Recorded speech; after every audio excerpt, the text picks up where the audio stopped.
প্ৰিয় দৰ্শক, লখিমপুৰৰ খাৰকাটি অঞ্চলৰ পটাকুটি ঘাটত ৰঙা নৈৰ ওপৰত নিৰ্মাণ সম্পূৰ্ণ হোৱা নতুন দলংখন চাবলৈ আহিলোঁ।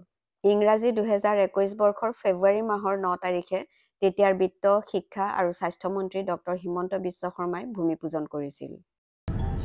বৰ্তমানৰ মুখ্যমন্ত্ৰী হিমন্ত বিশ্ব শৰ্মাৰ উপস্থিতিতেই 2024 বৰ্ষৰ 22 ডিচেম্বৰত দলংখনৰ শুভ উদ্বোধন কৰা হয়। উল্লেখ্য যে 22 ডিচেম্বৰ মোৰ জন্মদিন। 2025 বৰ্ষৰ 1 জানুৱাৰীত দলংখন চাবলৈ আহিছিল।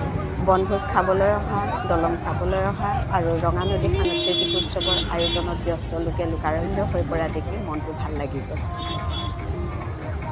দলঙত থিয় হ'লোঁ, ভিডিঅ' কৰিলোঁ, খোজকাঢ়িলোঁ। নেটৱৰ্কৰ অভাৱত যেনে তেনে ইনষ্টাগ্ৰামত অলপ সময় লাইভ আহিলোঁ। এইখন দলঙে ৰঙা নদী উপত্যকাত বাস কৰা লোকসকলৰ জীৱনজোৰা অভাৱ এটা দূৰ কৰিবলৈ সক্ষম হয়। গড়চিগা, নাওবৈচা, পানীগাঁও অঞ্চলক সংযোগ কৰা এই দলংখনে 200ৰো অধিক গাঁৱৰ জনতাক সুবিধা প্ৰদান কৰাৰ উপৰিও লখিমপুৰ জিলাৰ যাতায়াত ব্যৱস্থাক সমৃদ্ধ কৰিলে।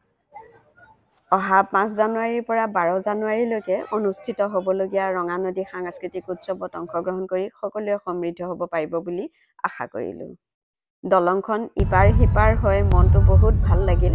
সকলোৰে মংগল হওক। ধন্যবাদ।